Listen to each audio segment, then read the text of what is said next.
Podemos mover montañas cuando estamos unidos. Bill Gates. El Centro Regional Universitario de San Miguelito fue creado mediante el acuerdo del Consejo Académico número 3093 del 8 de septiembre de 1993.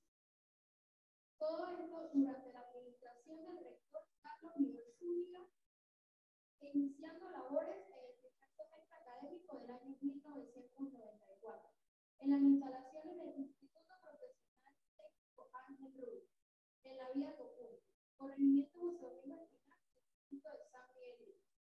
Luego de 29 años de evolución, el centro está sólidamente posicionado como el más completo centro de educación superior en el área este de la capital. Participa activamente en el desarrollo económico, social y cultural del sector. Como parte de la celebración de los 30 años, la Facultad de Comunicación Social organizó el día de hoy una de las primeras conferencias, todo el ciclo de conferencias académicas durante el mes de septiembre. Los estudiantes de cuarto año y último de la carrera de publicidad fuimos los distinguidos por organizar, junto a nuestra profesora en la materia taller de organización, la doctora Carmen Solás. Ahora, le damos palabra al director del Centro Regional Universitario de San Miguelito, el doctor Luis Acosta, quien nos ofrece un saludo.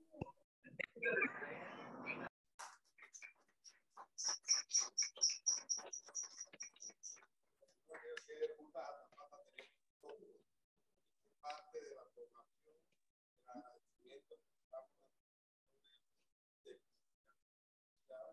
que estamos formando. Muy buenas noches.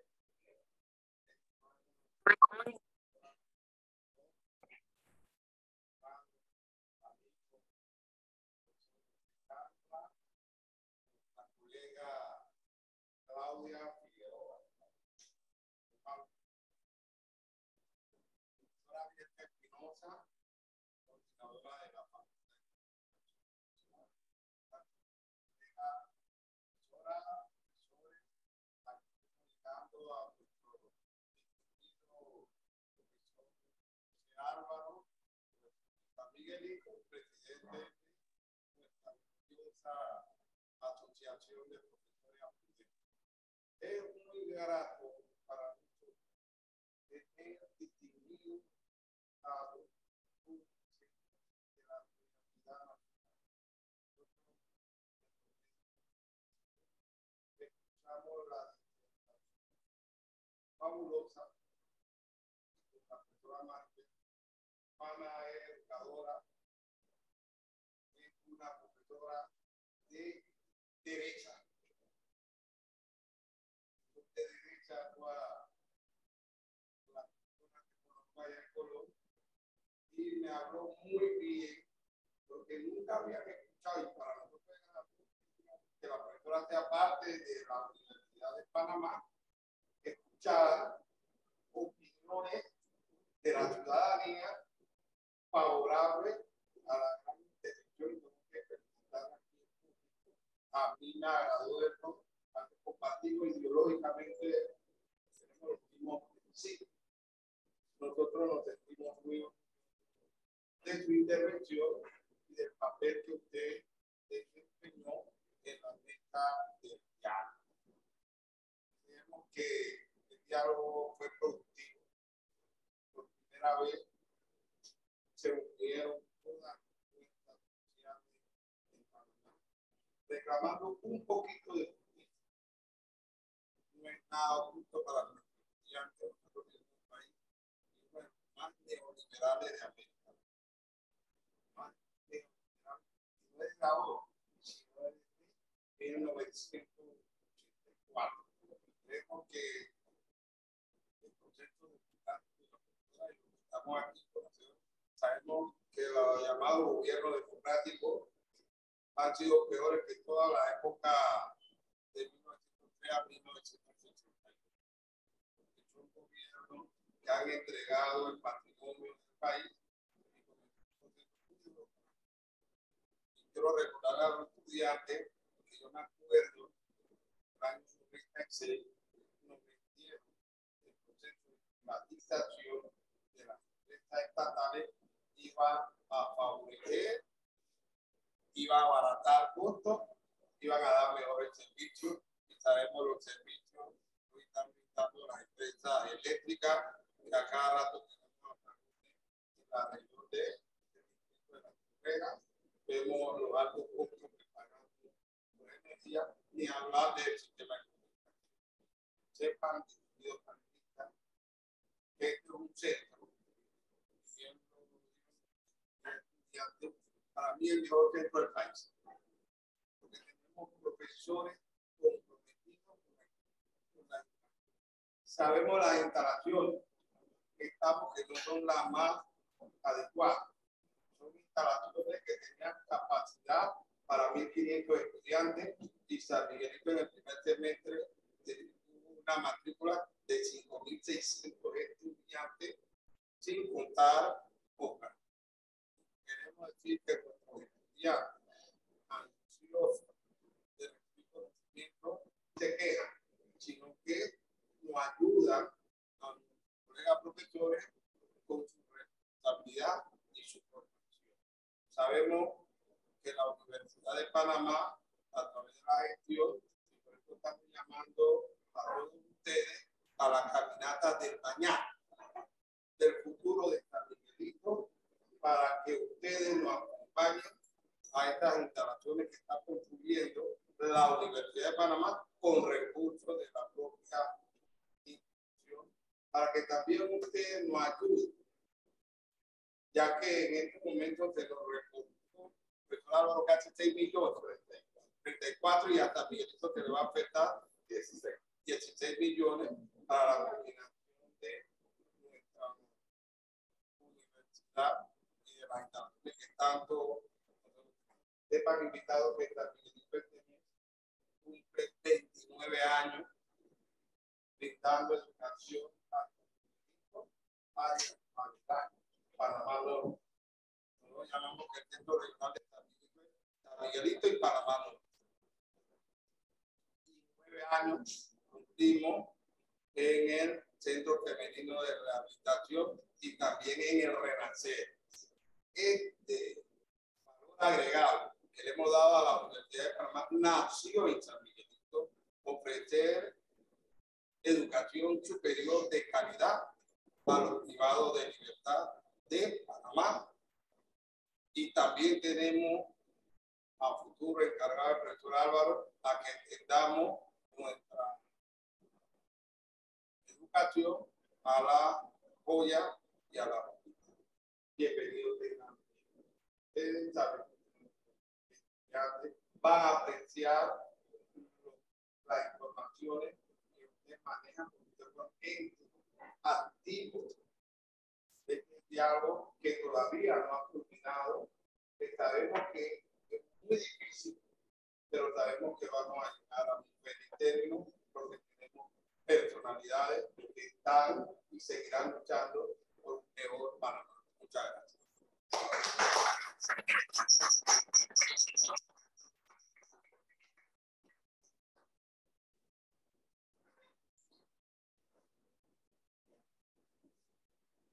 Muchas gracias, director Silvia Costa.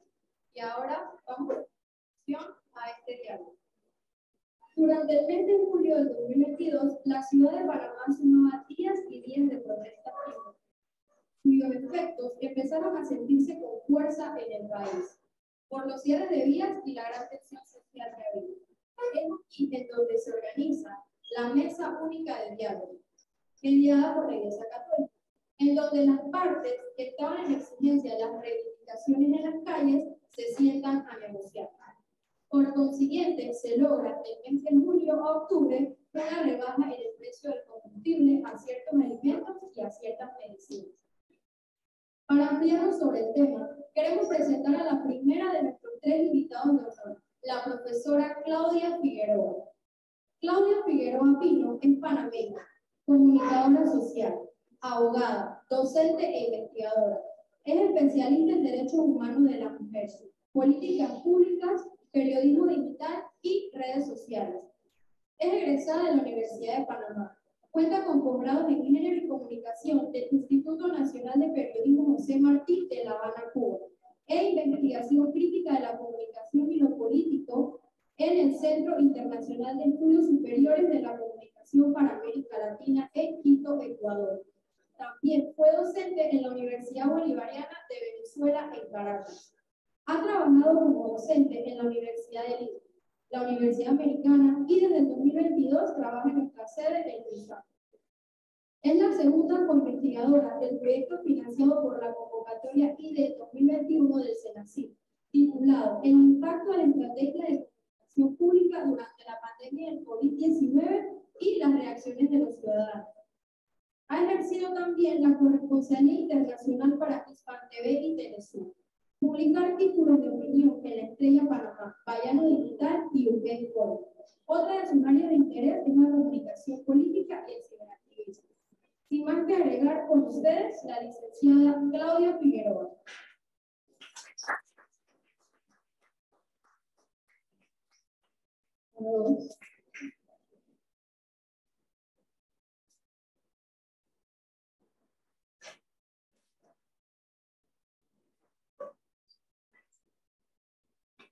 Buenas noches. Gracias por la presentación y a todos ustedes por escuchar. La Mesa Única de Diálogo en Peronomé duró cerca de 2 meses, desde el 21 de julio hasta el 16 de septiembre de 2022. Desde el punto de vista comunicacional, lo primero que queremos destacar es el significado de que la Mesa Única de Diálogo haya sido transmitida por los 2 grandes medios de comunicación del Estado, CERTV y Radio Nacional, que fueron puestos durante cientos de horas al servicio igualitario de las diversas voces representativas de los 2 puntos de vista en conflicto.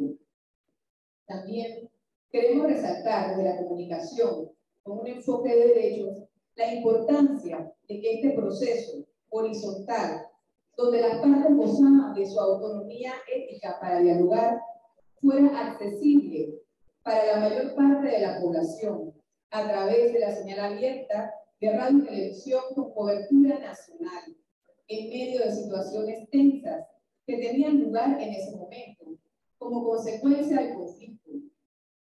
En ese momento habían amenazas de desabastecimientos, había voces, líneas de comunicación que daban estas alertas. Es cierto que había una suspensión de parte del transporte público y dificultades para transitar.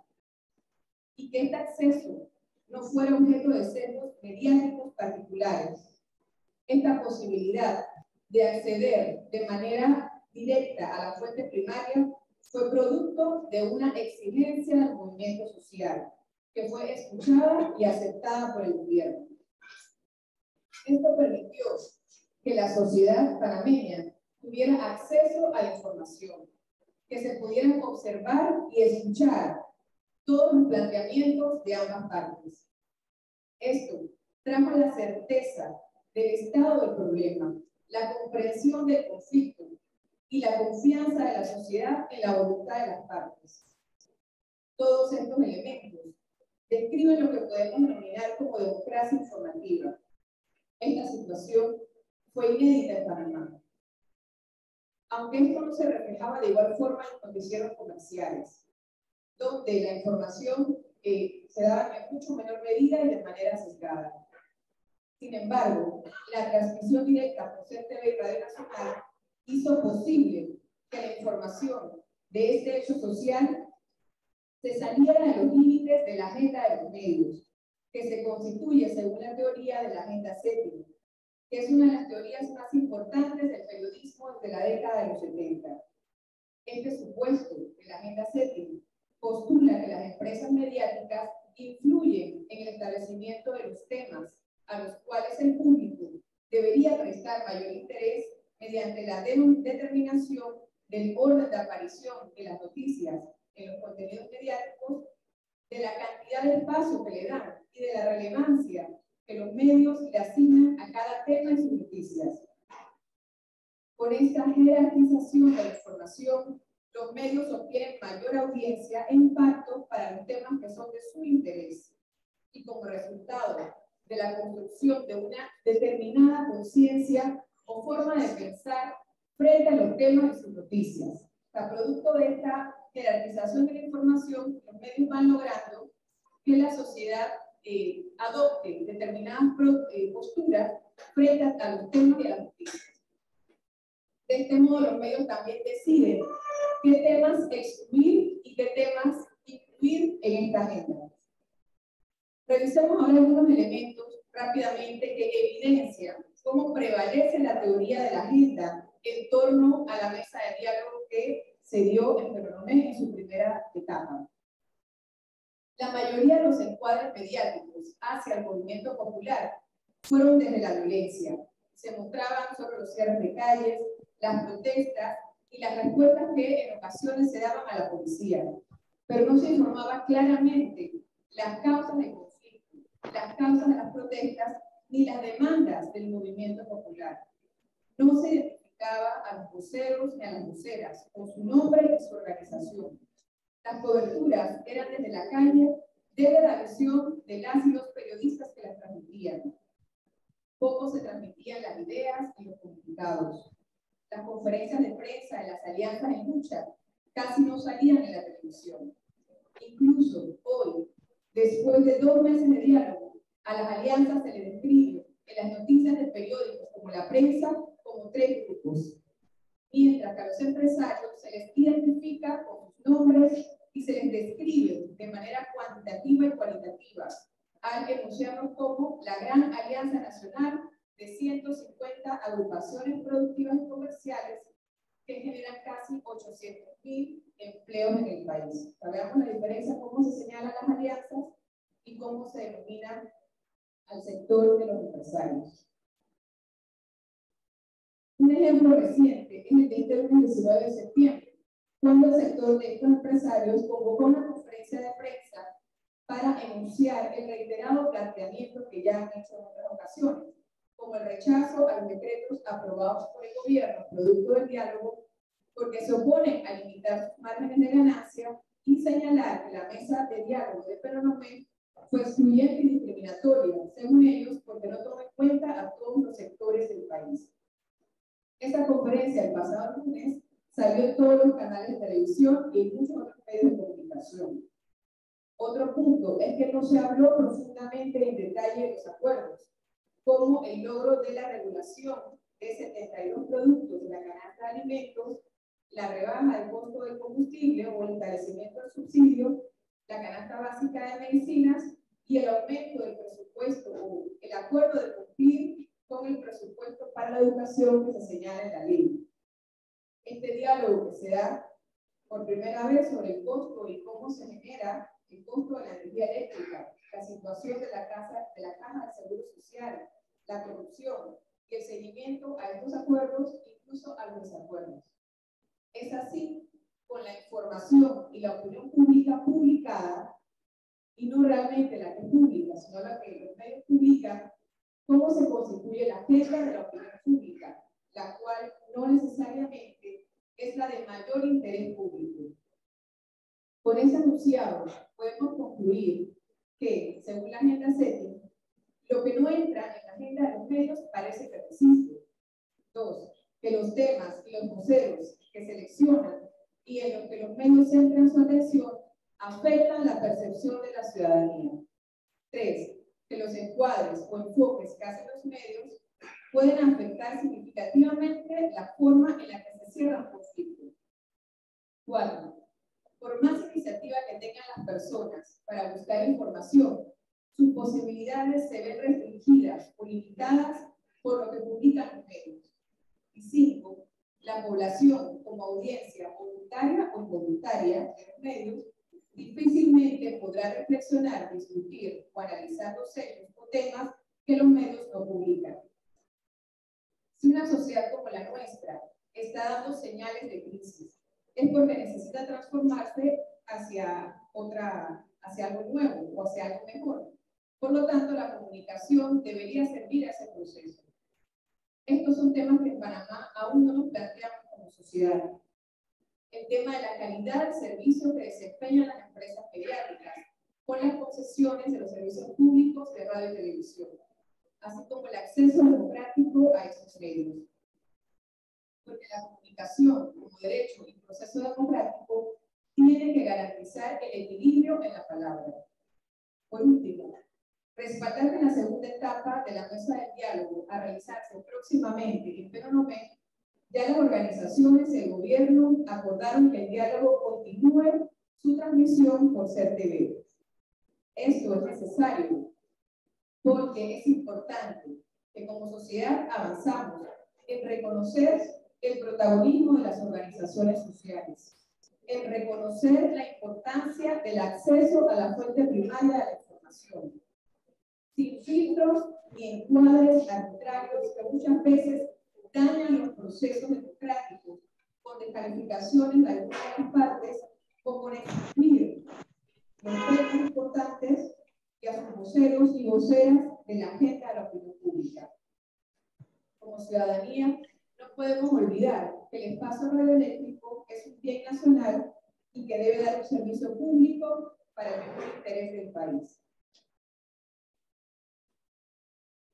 Después de estas reflexiones, para terminar, solo voy a leer un pensamiento de Luis Ramiro Beltrán, que es un periodista y teórico de la Escuela Crítica Latinoamericana de la Comunicación, sobre la importancia del diálogo y la comunicación.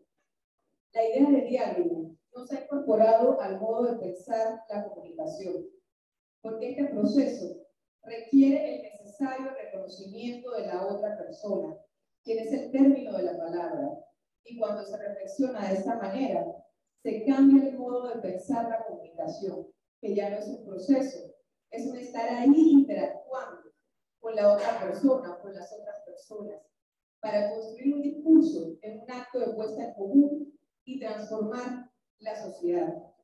Y parte de eso es lo que vimos en esa mesa de diálogo, donde vimos a compañeras indígenas conversando de manera horizontal con una ministra, y bueno, todo lo que pudimos apreciar en esa mesa, para lo cual van a profundizar nuestros invitados. Y bueno, con esto le doy la palabra a la profesora Maribel Gordón, quien es parte de una de esas alianzas, la Alianza Pueblo Unido por la Vida, que además ha sido siempre asesora del movimiento popular y pues protagonista activa de toda esta lucha, que le agradecemos de verdad por estar aquí. Muchas gracias.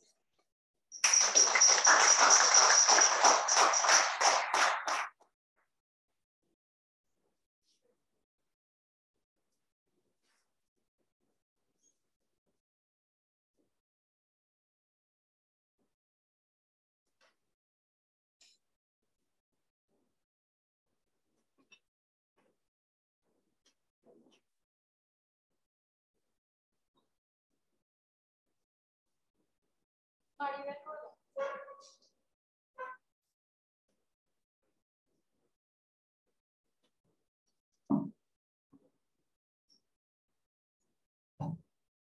Maribel Gordón es panameña, economista, investigadora social, docente con maestría en política económica y sector externo. Es actualmente catedrática en la Universidad de Panamá, en la Facultad de Economía.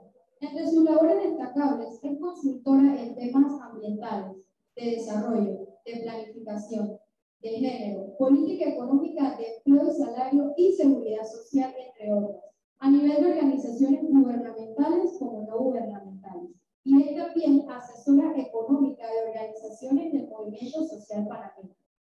Y también es autora de varias publicaciones a nivel nacional e internacional. Con ustedes, la profesora Maribel Gordón.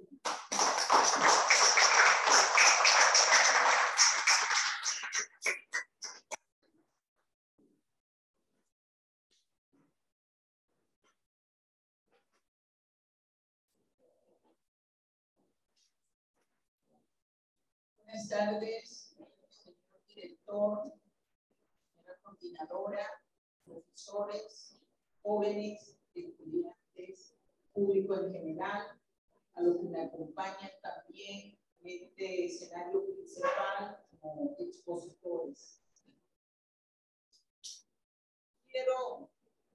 No quiero hablar como economista, lo primero que voy a señalar.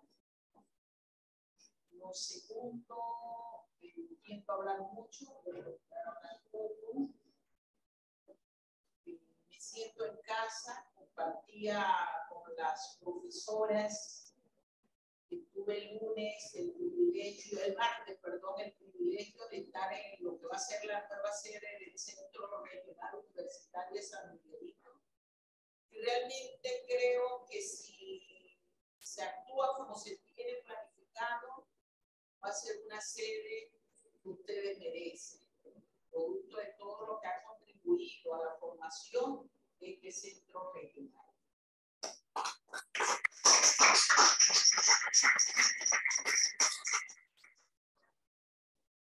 Quiero plantear y compartir la información en 4 aspectos básicos.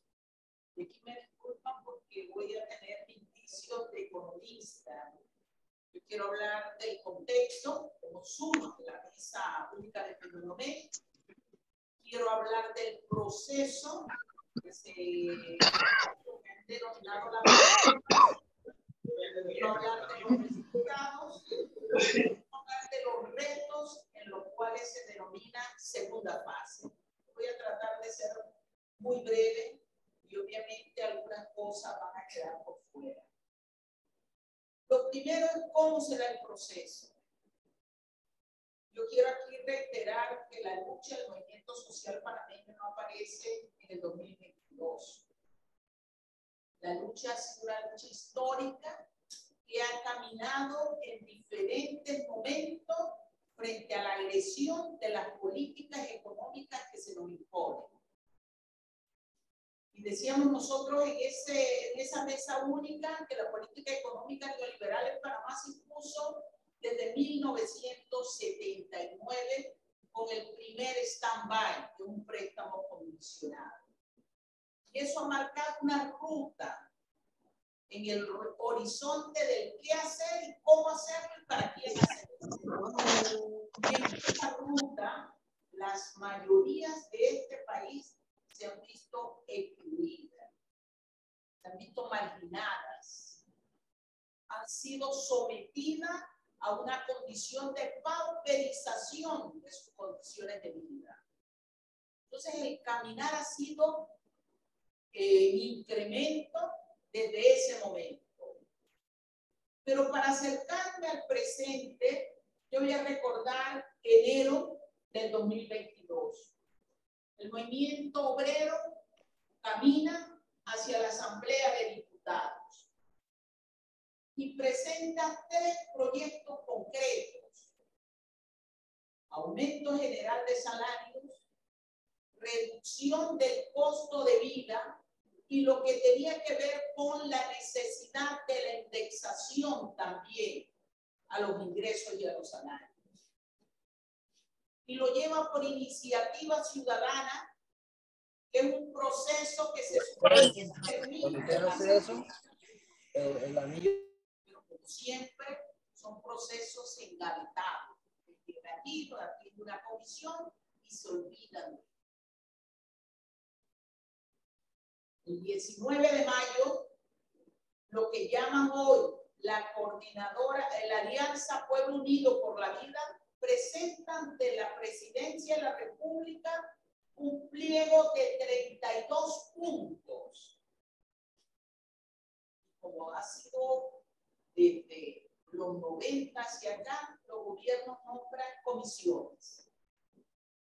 Comisiones que pasan al letargo en la medida que no hay la intencionalidad de atender el problema.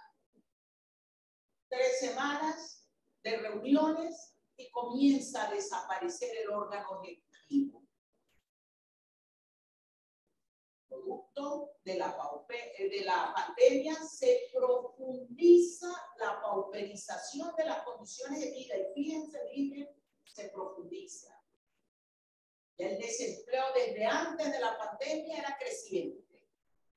Ya la informalidad era creciente. Ya el costo de vida era galopante.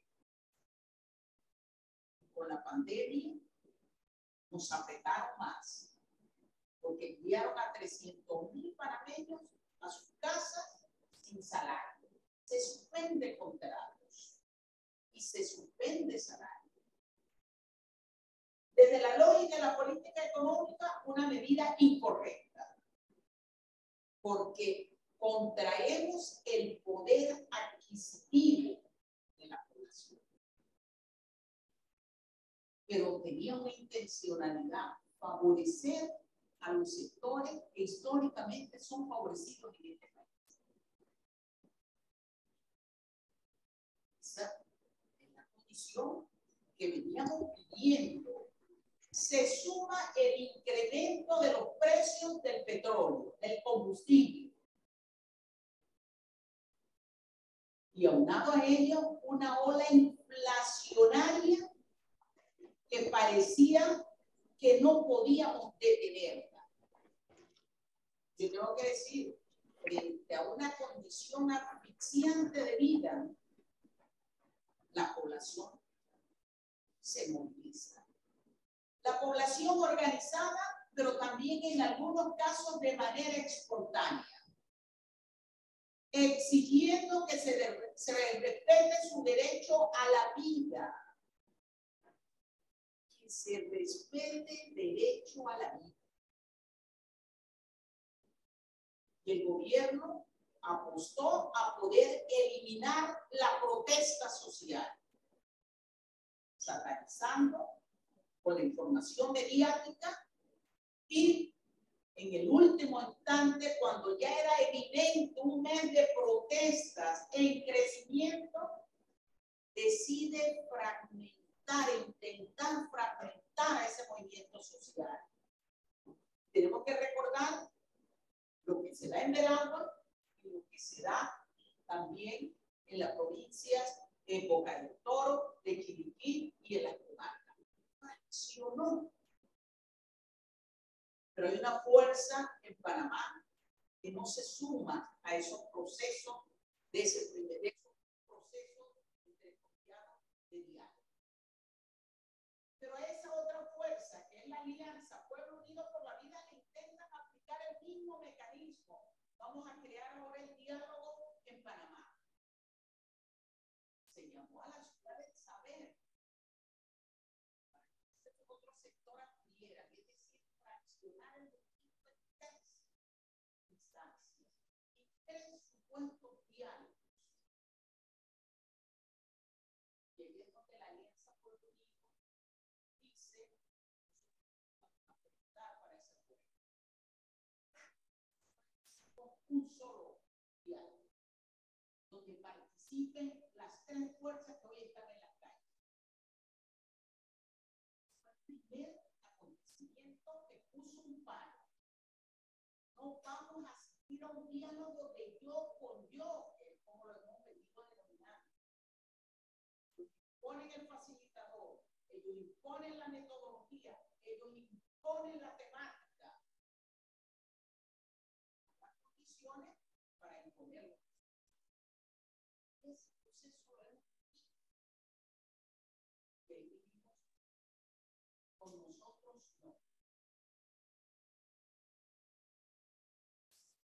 La función social, la protesta social, es cuando se generan las condiciones para decir, bueno, ¿qué es lo que se va a hacer? Y ahí aparece la iglesia. Tengo que señalarlo con honestidad.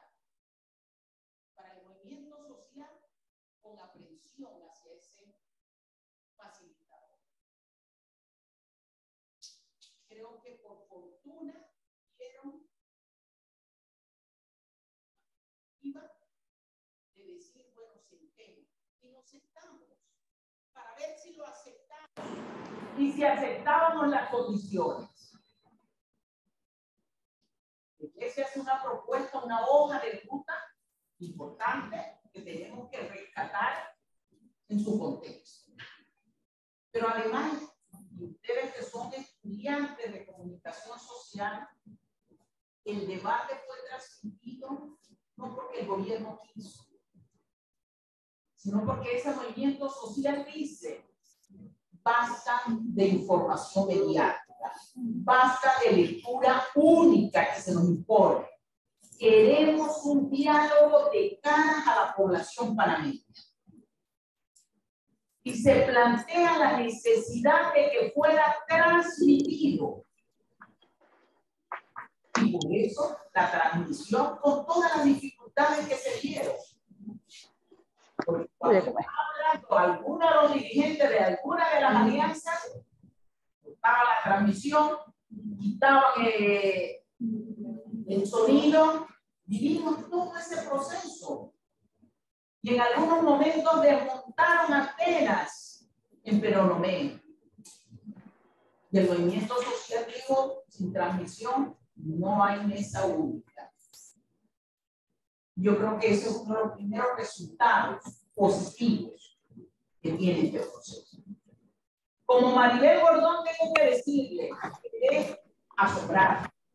No pensé que iba a tener el impacto que tuvo el que el diálogo, el que la mesa única fuera transmitida.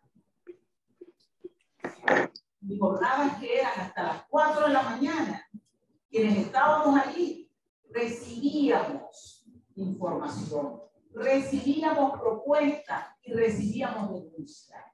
Les cortaron la transmisión, no dábamos cuenta por el público, por la audiencia. Propongan eso a las 4 de la mañana. Por eso nos quedábamos todo el día allí, desde la mañana, en un estado de tensión que hay que reconocer, de dificultades. Pero lo que quiero resaltar para cerrar este punto es el poder que tienen los sectores del poder económico a través de los medios de comunicación social. ¿Cuánta participación de los otros actores? Ustedes ven los domingos, todos los días los mismos invitados. Ustedes no ven la confrontación de ideas en el marco del respeto. Pero después dicen, ay, que el movimiento social no tiene propuesta. Es que el movimiento social no tiene capacidad técnica. Es que el movimiento social lo único que sabe es criticar. Cuando pasa lo que pasa, el primer día, entonces quedan ellos asombrados. El movimiento popular, el movimiento social históricamente ha tenido propuestas, no propuestas neoliberales. Y cuando dicen que el movimiento social lo que hace es ideología, yo pregunto, ¿y qué hace el poder económico? Si no es ideología. ¿Acaso el neoliberalismo no es de la ideología liberal? Y eso fue lo que pusimos en el tema. Y entonces me acusan de que estoy hablando de socialismo y de comunismo. Y por eso fue que me tuve que levantar ese día. Primera jornada del diálogo y decirle a las autoridades de gobierno, ustedes bien saben que una cosa es sistema y otra es modelo económico. Y nosotros estamos hablando de un modelo económico. Porque el sistema se cambia de otra forma. Pero el modelo económico, eso lo la garantía de que es mi especialidad. La política económica. La política económica responde al sistema. ¿Qué es eso? Un sistema que ha sido, un modelo, perdón, que ha sido excluyente, que ha marginado, que ha pauperizado. Y por eso Panamá se coloca en el sexto lugar a nivel mundial con peor distribución de la riqueza, a pesar del crecimiento económico. Eso fue lo que colocó esa primera embajada. Decirles, si quieren hablar de política económica, aquí está el movimiento social preparado para el debate. Si quieren hablar de política económica, toquemos los temas fundamentales. Y ahí entró en el segundo el proceso. Un proceso que ha molestado a un sector económico. ¿Y por qué le ha molestado? Porque todos los que estamos aquí sabemos cuáles son los problemas. Pero nosotros pusimos en el tapete no solo los problemas, la causa de los problemas y los responsables de los problemas. Y eso le molestó a lo que nosotros llamamos los 115 ultramillonarios que tiene este país. En un país de 4.3 millones de habitantes. 115 concentran la riqueza. Eso es una hipertrofia en el marco de la economía. Pero además dijimos que el problema es que ustedes dicen que son defensores del libre mercado, pero aquí lo que hay es oligopolio, monopolio y prácticas monopolísticas. ¿Qué clase de liberales son ustedes? Creo que le colocamos en el tapete y dijimos esa práctica monopolística, ese oligopolio, ese monopolio atenta contra la vida cuando se habla del tema de alimentos y de medicamentos. Eso fue lo que le demostramos. Le dijimos cómo es posible que un medicamento en este país tenga una tasa mayor en términos de los precios de 600% más caro que en Colombia y Costa Rica. Y le dijimos eso se debe a que son 5 grupos farmacéuticos los que controlan el mercado. Luego corrieron a sacar a las 700 farmacias que están en los barrios. Pero quien tiene en esas condiciones a esas 700 farmacias son estos 5 grupos, que son los que importan, que son los que distribuyen, que son los que fijan los precios, que encarecen los medicamentos. ¿Cómo es posible que esos 5 grupos controlen el 75% del mercado farmacéutico en el país? Y que una de ellas controle el 40%. Ustedes deben saber que ya lo dijimos en el diálogo. Voy terminando, le dice. Y lo mismo pasó con los alimentos. La estructura de carácter monopólico que hace que los precios de los alimentos sean caros. Igualmente le dijimos, cuando usted encarece los precios de los alimentos, está atentando contra la ley. Se le paga poco al productor y se nos vende caro. ¿Y qué fue lo que planteamos allí? Hay que controlar los márgenes de ganancia en la cadena de distribución. Y dicen que eso es comunismo. Y ahí fue donde hemos preguntado, ¿Estados Unidos es un país comunista? Porque tiene una legislación sobre los márgenes de ganancia. Y además tiene impuestos sobre la ganancia.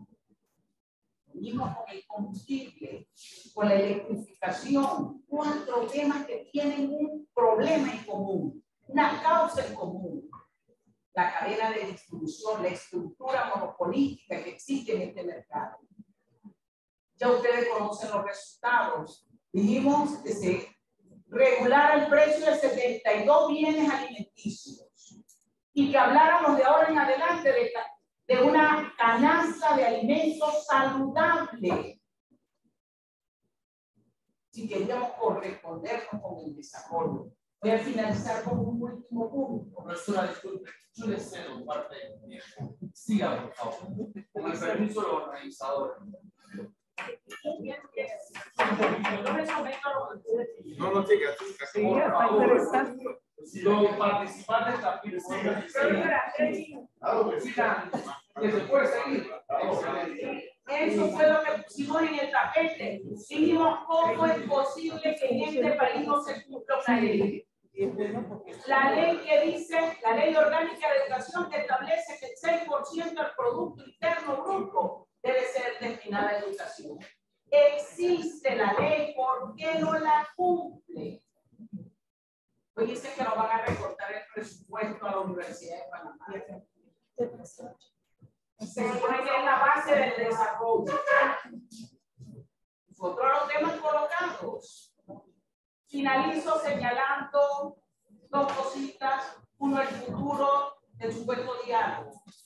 Y digo supuesto porque en la fase que viene, un actor que ha dicho que no ha estado presente, cuando históricamente, desde la época, desde que empezó esta república, es el que está presente, el sector empresarial, y sí estuvo presente. El gobierno siempre representó los intereses de esos 115 ultramillonarios. Dicen ellos que no hay democracia porque la mesa estaba coja. Es que históricamente la mesa ha estado coja. ¿Cuándo le han consultado al pueblo panameño que van a aumentar los precios? Pero nosotros sí tenemos que consultarles a ellos cuando pedimos que los precios sean reducidos y que ellos mantengan márgenes razonables de ganancia. Hemos dicho que estamos preparados para el debate, pero de igual manera, de cara al pueblo, aquí vamos a presentar las propuestas, allí vamos a generar cuáles son los problemas, cuáles son las causas y quiénes son los responsables. Yo pregunto, si creen ustedes que ellos se atrevan a estar en un debate donde le digamos tú eres responsable de la corrupción de este país, que se lleva el 4% del Producto Interno Bruto y el 20% del gasto público social. Eso es lo que queremos que se debata. Queremos que cuando haya el debate sobre la seguridad social pongamos el punto sobre las IES. ¿Por qué el programa de invalidez, vejez y muerte está como está? A eso hemos llevado. Tenemos la propuesta, tenemos la documentación, hemos producido un documento que se llama 80 años de saqueo a la Caja del Seguro Social, con caso por caso desde que se creó la Caja. Después van a decir cuando lo saquemos que somos irrespetuosos. Ese va a ser el resultado, se los adelanto. Disculpen porque les hable de esta manera, pero esta es la realidad que vivimos. Nos han satanizado por decirles la verdad, por hacer una propuesta que no es una propuesta nacional. Gracias.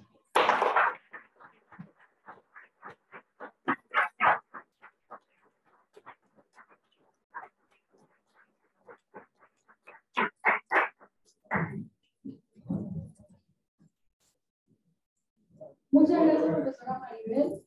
Ahora nos place presentar al profesor José Cambra. José Cambra es panameño, licenciado en Filosofía e Historia, egresado de la Universidad de Panamá. Cuenta con una maestría en Sociología, egresado de la Universidad Autónoma de Costa Rica. Cuenta con más de 35 años ejerciendo la docencia. Es actualmente el director de la Escuela de Sociología y el profesor titular tercero de la Facultad de Humanidades en la Universidad de Panamá.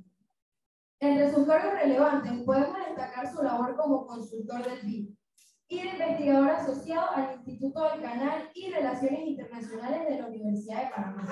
También, por último, pero no menos importante, en su actividad ciudadana fue parte de la representación de ASOPROF en la Mesa Única de Diálogo de Panamá en Penonomé. Con ustedes, el profesor José Cambra.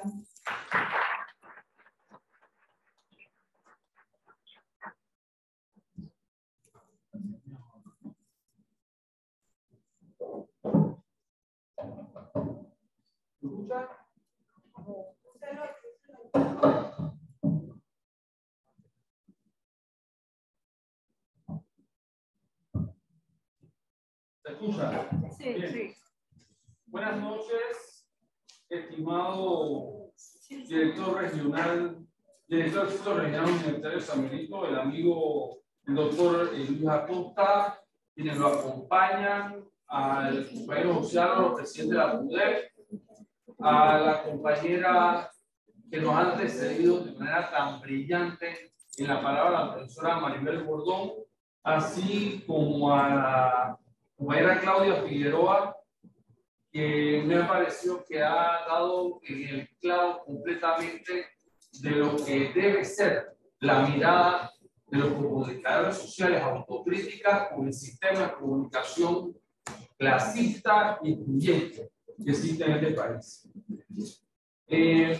Claudia Figueroa mencionaba que tal vez no a los espacios donde se vive una democracia informativa, pero yo tengo que recordar algo que ella no ha podido decir, es que esa democracia informativa, en una reunión con el presidente de la República, de parte de los que hoy conforman la Gran Alianza, o sea, el Consejo Nacional de la Empresa Privada, la FEDE, la FEDECámara y la Cámara de Comercio, lo primero que le pidieron al presidente de la República en una reunión en medio del acontecimiento fue la supresión de la transmisión, que cerrara la transmisión. Fue lo primero que pidieron. O sea, había pasado algo. Ellos, que tienen meses hablando, por ejemplo, el TVN, de la Mesa Única del Diálogo, del problema del IBM, y que no invitan a nadie de la Mesa Única del Diálogo de los sectores de las alianzas, efectivamente, ellos estaban pidiendo que se mantuviera el monopolio de la información. En este país no existe libertad de expresión en la medida en que existe monopolio de la información. La libertad de expresión la hemos construido nosotros, ustedes, cada vez que usan las redes sociales, que escriben debajo de los artículos que aparecen en los medios tradicionales, que ponen opiniones, etcétera, cuando permiten que se publiquen. En otras palabras, el problema ahora es que existen las redes, y las redes también son intervenidas por el poder. Y eso es muy importante poder estudiarlo y calificarlo, porque también las redes tienen campañas y maneras como se intervienen. Lo interesante es que ya no hay un receptor pasivo. Esa es la diferencia ahora. Ahora sí hay una batalla de las ideas en las redes, y de eso se quejan mucho, además. Además de esto, sería interesante también que nosotros revisáramos cómo se origina el movimiento. O sea, el movimiento tiene varias demandas. La más llamativa fue el tema del precio del combustible, el precio de la canasta básica, el precio de los medicamentos, el caso de la electricidad y el tema del financiamiento de la educación. Bueno, pues resulta que la mesa única se llama mesa única porque hubo dos mesas que no salieron bien. Bueno, hubo tres que no salieron bien. La mesa que se intentó, con la cual intentaron fracturar al sector del oriente chiricano, de los compañeros de la comarca noble y campesina, que firmaron un acuerdo que era solo por el tema de la gasolina.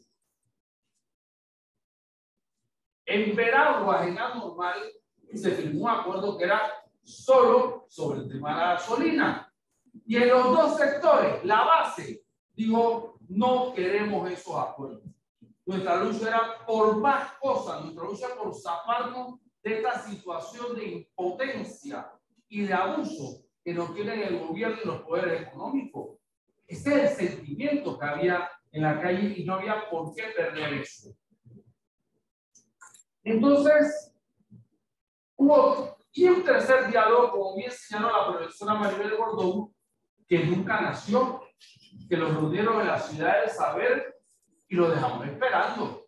Ellos querían construir eso. Bueno, había una con Anadepo en Veraguas, otra con el bloque indígena campesino en el oriente chiricano, y el último que por lo único fuera a prestarse a eso, y no lo hicimos. No lo hicimos. Es más, nosotros le propusimos a la Iglesia Católica la exigencia de que fuera, nosotros digo, la Alianza Pueblo Unido, fuera transmitido por CTV, y nos pusimos de acuerdo con los otros sectores para ello. ¿Por qué? Porque esto no es un tema de simple negociación. Porque lo que pasó en este país fue de verdad impactante. El que la gente te comentara en la calle lo que se estaba discutiendo ahí, es espectacular.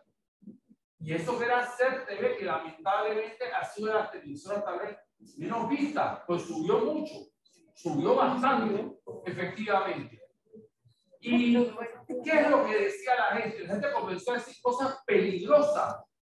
Comenzó a decir que el problema es que lo que importa es gasolina en este país la venden al precio que les da la gana y se ponen de acuerdo. Y entonces nosotros comenzamos a hablar de por qué el gobierno, una empresa, no traía gasolina y la vendía al precio que era. ¿Saben lo que nos respondieron? Eso no era posible. Porque eso era crear una empresa estatal. Yo le ponía nombre, empresa estatal de hidrocarburos, o sea, de comprar gasolina. Pero eso es libre competencia. Eso no es parte del concepto propio del liberalismo clásico, la libre competencia. Ellos hablan de libre competencia y decían, el problema de la mesa es que ahí no estamos todos. Pero resulta que toda la vida no hemos estado todos en los diálogos, y ellos sí estaban, efectivamente. Ellos saltaron y dijeron no, porque es una empresa estatal. Y yo decía, pero ellos no son el PRD, ellos no son los que reivindican a Torrijos que creó empresas estatales. O sea, ese es el mismo partido neoliberal que privatizó las empresas estatales. Por lo tanto, esto es muy importante tenerlo, tomarlo muy en cuenta, porque lo que hubo fue una quiebra por un espacio temporal de una porción de, entendiendo hegemonía como la dominación por consenso. O sea, que la gente acepte que lo que están haciendo, hombre, por lo menos lo están haciendo de alguna manera. En cambio, aquí hubo otra cosa, comenzó a construirse otra manera, afloró el sentido común, el buen sentido, como diría Antonio Gramsci.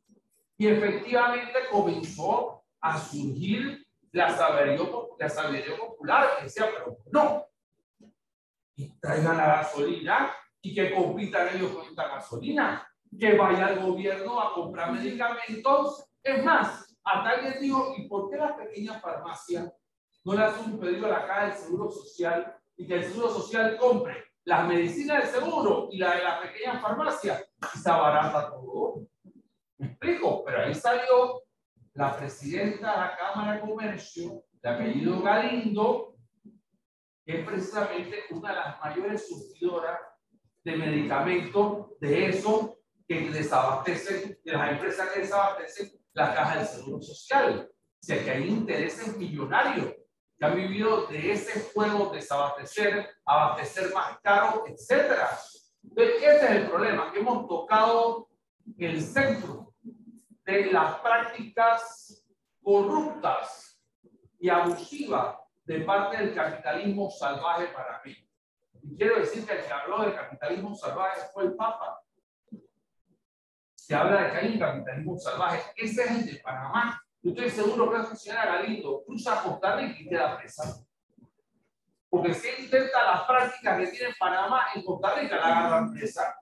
Y en Estados Unidos también. Y en España también. Lo que pasa es que nosotros tenemos una burguesía parasitaria históricamente del Estado, que ha lucrado del Estado y ha lucrado del monopolio. No practican lo que dicen.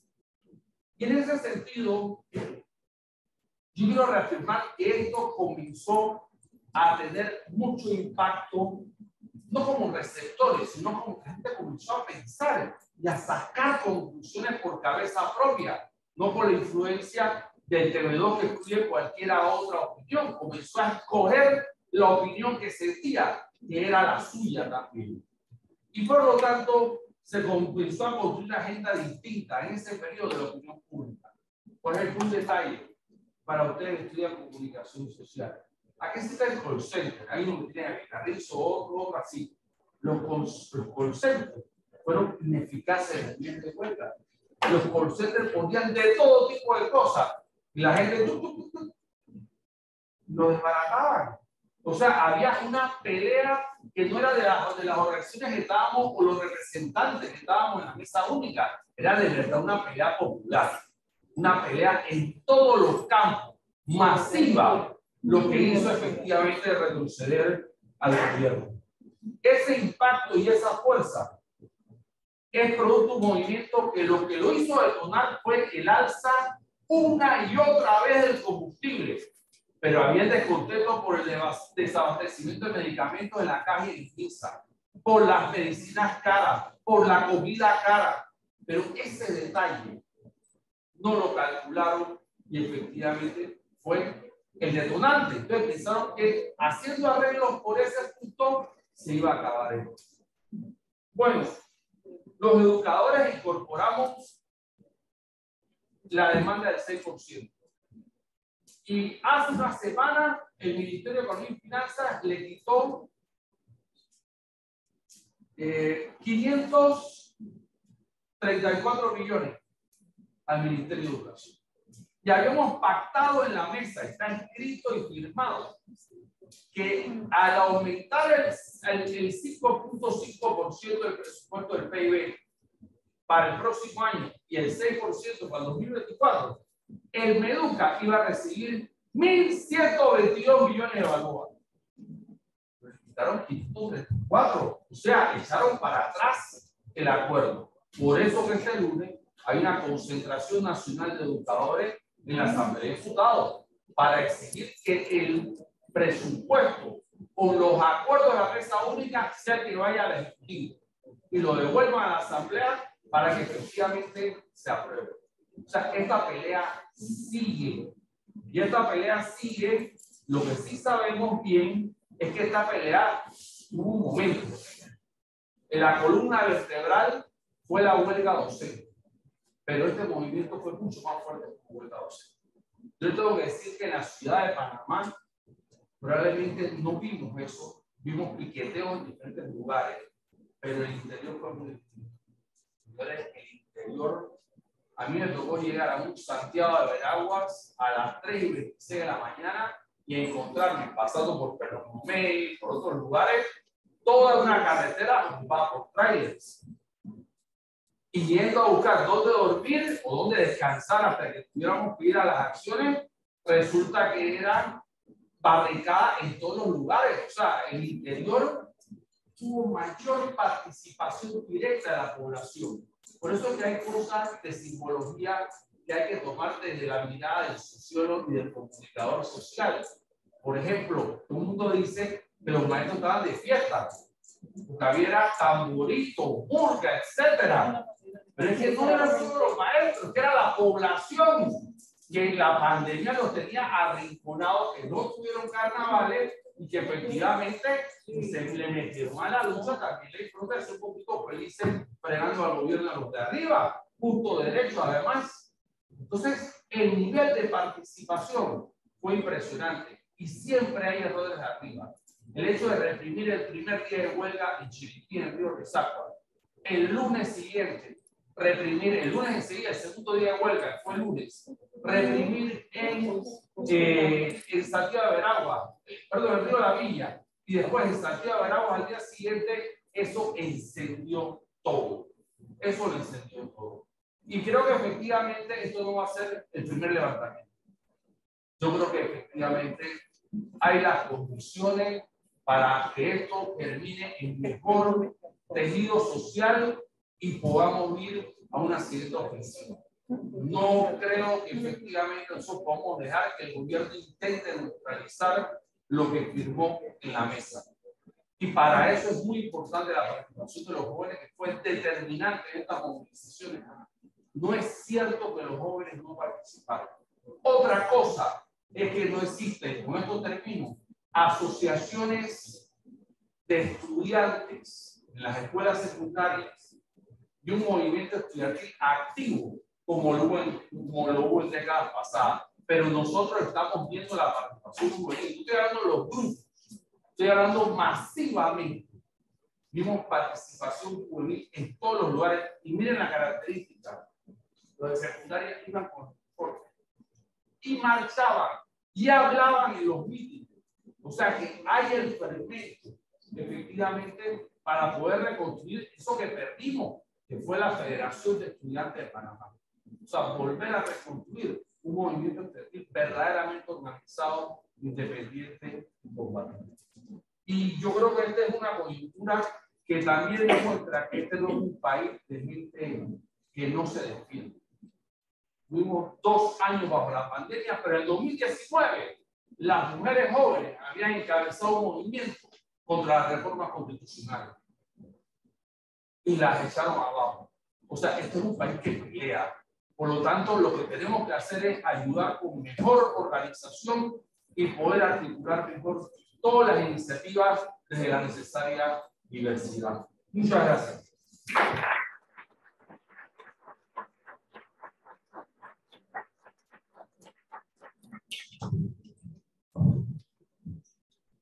Agradecemos su palabra, profesor José Cámara. Seguidamente damos paso a la ronda de preguntas.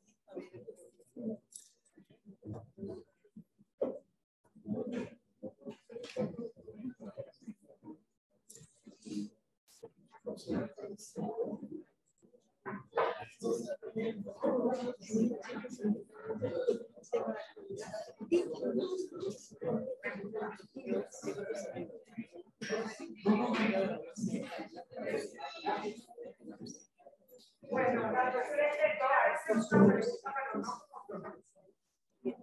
como ciudadana de todo lo que he expresado me ha llegado y algunas veces no vi lo de la mesa porque los medios de comunicación de este país están metidos. Bueno, lo que explicó la profesora hizo tener una visión de que este problema es una enfermedad. En los 115 cuantos es solo una enfermedad. Y ya hay que hacer para quitar una enfermedad hasta la raíz. ¿Y cuál es la raíz? La corrupción. Cuando comenzó la política, una de las cosas que yo decía, ¿por qué no escuchaba que era para eliminar esa cantidad de diputados que hay, donde se va mucho dinero del pueblo también? ¿Cuántas provincias son? Para que tantos diputados. Para hacer leyes se necesitan uno lo ve, están chateando en el celular mientras el otro habla por un libro. Queremos ese tipo de gente que maneje ciertos aspectos de nuestro país. Yo pienso que ¿cómo lo haremos? No sé, a veces cuando traemos, ellos nos hablan mucho diálogo y todo el mundo se dispersa, ahí es donde tenemos fuerza. Yo soy ex institutora y era de la comisariada y ampliada. ¿Qué está pasando ahora? No en la ciudad, los jóvenes son un poquito mal. Y en otros, los grandes cambios en este país, igualmente habla o sea, acá donde la ciudad hay que sacar nuestro ADN, la fuerza también. Entonces, yo sí pienso que hay una realidad de la gobierno, al gobierno, hablar, ellos se siguen saliendo con la ciudad. O sea, que vamos a tener todo de hay que buscar algunos puntos a los que hay que atacar primero para ir eliminando esa corrupción. Yo pienso que lo primero es que ellos vean el golpe de puesto del pueblo, eliminando ese golpe de puesto que tiene demasiados beneficios y el dinero se va a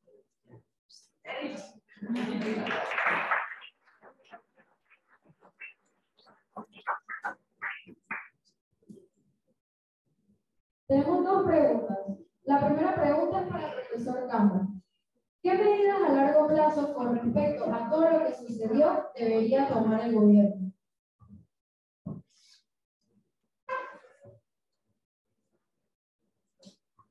El gobierno no va a tomar a largo plazo ninguna medida. Yo creo que la profesora acaba de hablar con toda claridad. O sea, si nosotros no repetimos y profundizamos lo que hicimos en el mes de julio, no se va a dar. ¿Por qué nosotros vamos a una nueva mesa con ellos? Para hacer exactamente lo que se hizo en la primera. A ver, permítame decir algo. La primera, al segundo día, ya había un asombro además de agrado en la población, porque la profesora Maribel Gordón había dejado en ridículo a todos los ministros de Estado que estaban ahí. Es la verdad. Y eso hay que reconocerlo.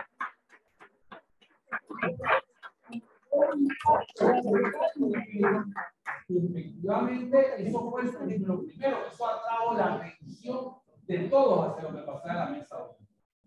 Yo estoy dando tip de comunicación, por eso me estoy concentrando en eso.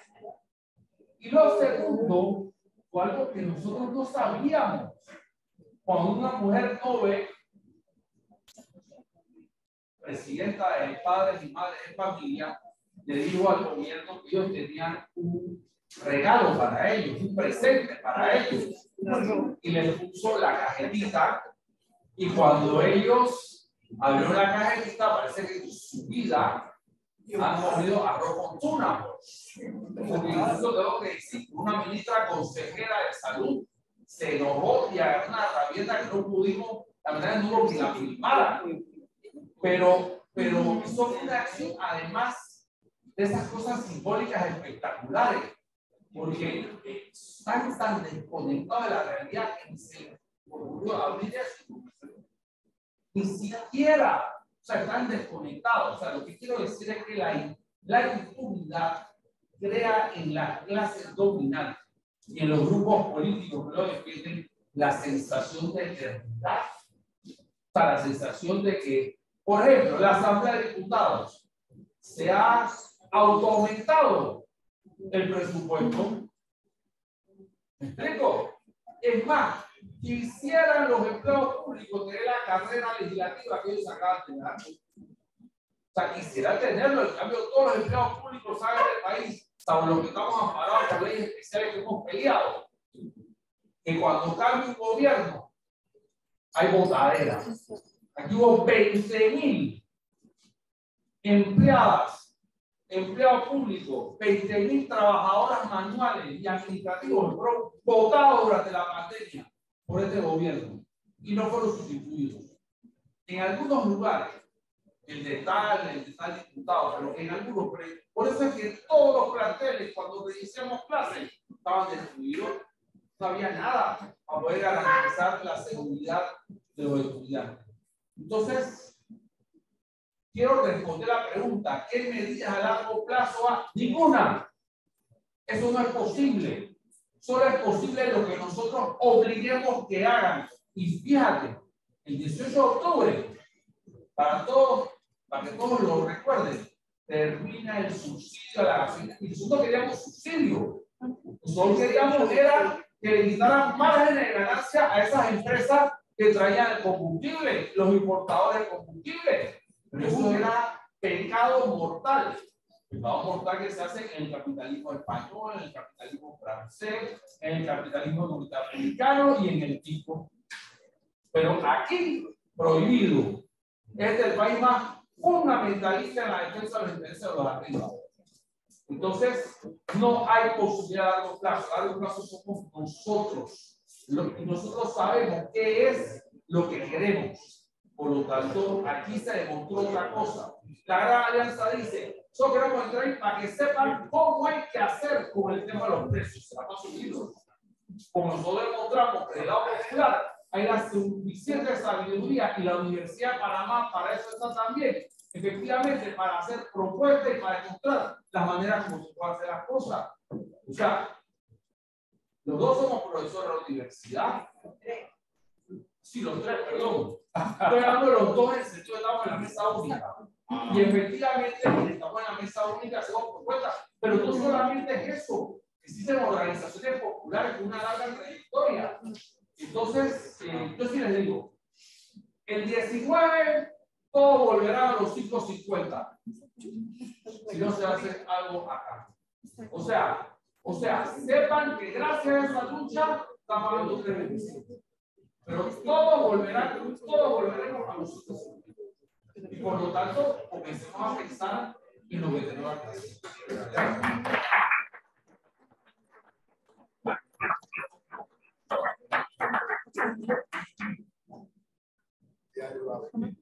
La siguiente pregunta es para la profesora Gordón. Profesora Gordón, ¿cuál es su opinión con respecto a los productos que engloban la canasta básica?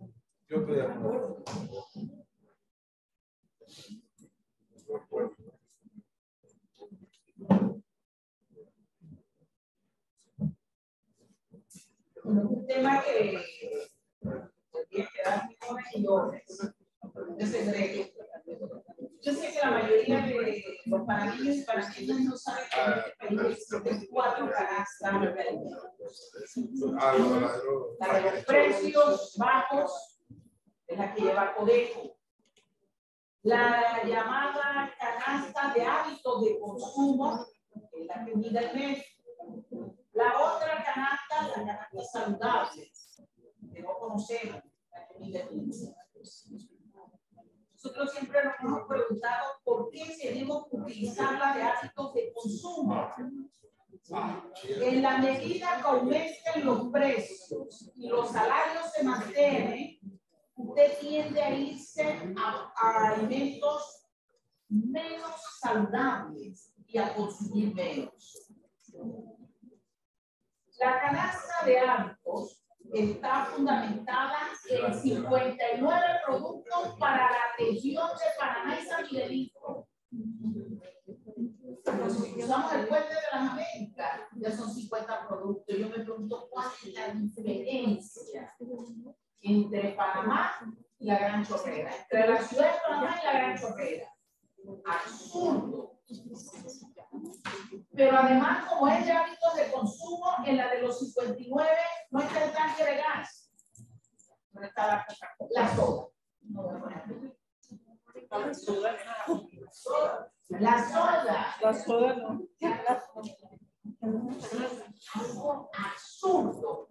Pero además, entre la de hábitos de consumo y la saludable, la de hábitos de consumo dice para una familia de 3.5 miembros. Yo siempre he preguntado, porque soy parte de la Comisión Nacional de Salario Mínimo y Calidad de Técnico por el Movimiento Obrero, ¿quién es el punto 5? La del MIXA dice eso, absurdo. Sí. Pero en los hogares pobres hay más de 5, hay más de 4. Eso para que vean lo absurdo.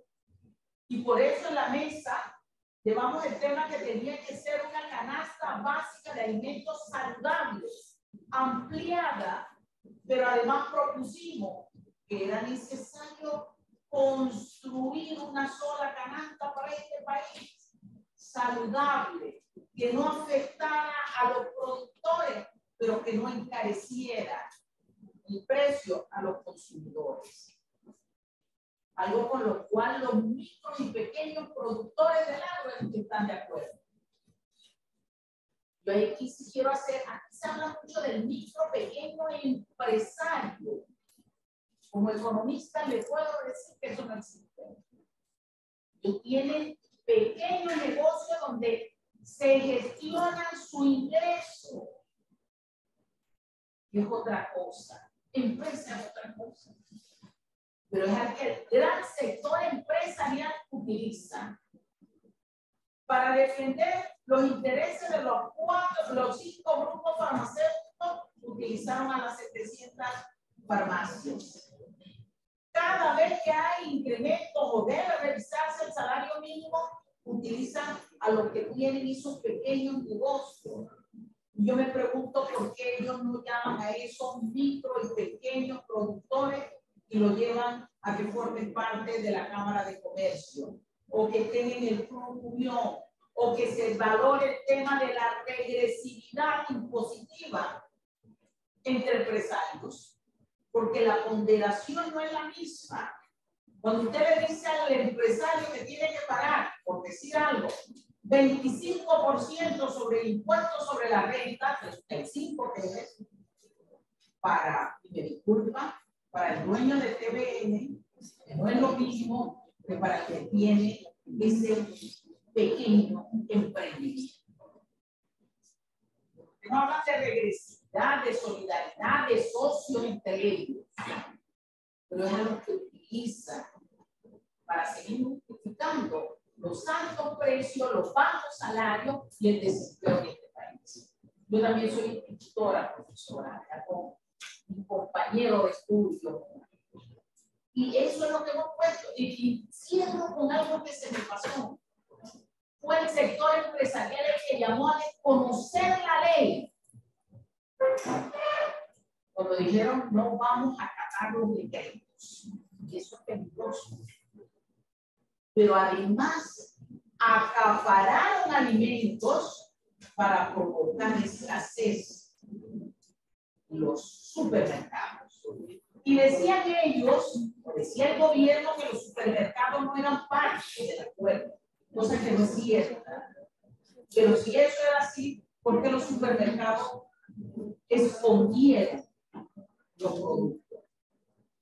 Se atenta contra la vida. Es un efecto como mecánico.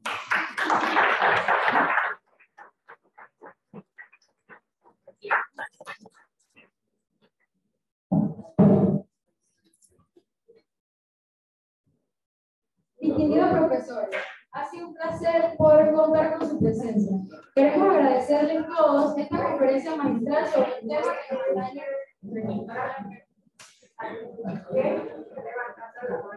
Buenas noches, compañeros. Solamente comentario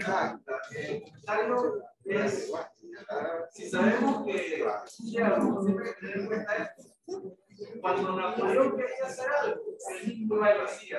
Si no lo quería hacer, no daba una pensión. Y evidentemente el presidente no quiere resolver esto, porque si la hubiera querido resolver, el mismo iba.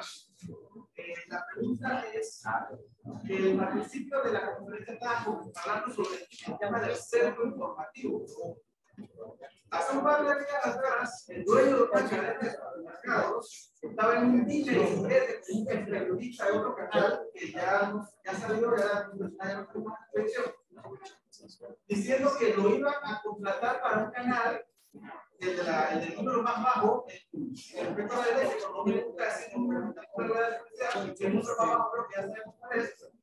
El asunto fue que el señor dueño de la cadena de supermercados, lo que había comentado era que yo no voy a permitir que comprarle a este señor aquí en mi canal de televisión. La pregunta del $1.000.000 es, ¿cómo podemos sortear ese centro informativo sabiendo que el poder económico concentra no solamente acciones aquí y allá, recordando las clases que hizo la profesora Maribel Gordón por allá para el 2006 en política económica, concentración y centralización de capital? ¿Cómo podemos equilibrar el centro informativo sabiendo que el señor de la cadena de supermercados tiene acciones en banco, en ferretería, en tienda de tráfico, en los canales de televisión? Generalmente, yo no sé si esté en el grupo de los 115, pero yo recuerdo Más allá de Panamá, cuando era presidente con una gorra que tenía una B y decía que esa B era $1 billón. ¡Wow! ¿Cómo podemos explicar? ¿Hay alguna manera de informativo?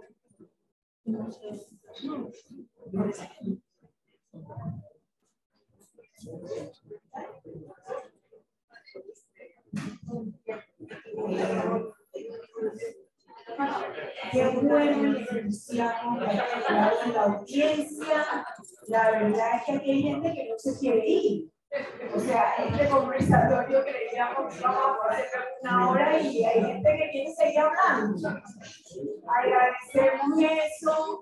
Qué bueno. Ustedes tienen un compromiso de volver a Gusana, porque digamos que esta es la primera vez. Así es que, pero la noche se va dilatando. Agradecemos la presencia aquí de las altas autoridades de Gusana también, sobre todo que nos ha acompañado toda la noche. Ustedes se preguntarán por qué yo estoy hablando, porque yo soy la profesora de este curso. Y para ya terminar, le vamos a dar la palabra a nuestra coordinadora de facultad para que audiciones también su presencia, la profesora Bielsa. A ver, profesora Bielsa.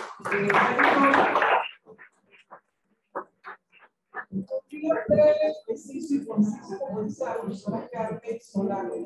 Queremos agradecer a los distinguidos profesores de la Universidad de Panamá, a la profesora Maribel Gordón, José Cámara, Claudio Figueroa, a nuestro presidente de la PUDER, el profesor José Álvaro, a nuestro distinguido director, doctor Acosta, por mantener siempre las puertas abiertas a la docencia. A todos los profesores, estudiantes, asistentes, esperando que aprovechen la experiencia y conocimiento que de manera tan meritoria nos han brindado. Quiero felicitar a los estudiantes del 4.1, a la profesora Carmen Solano por haber organizado este gran evento.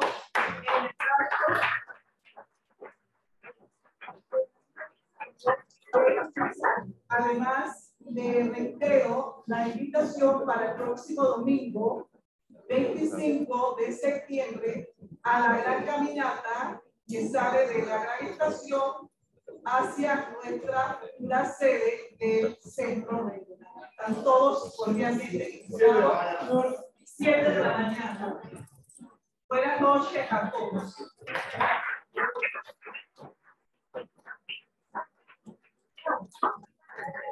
Ya. Sí.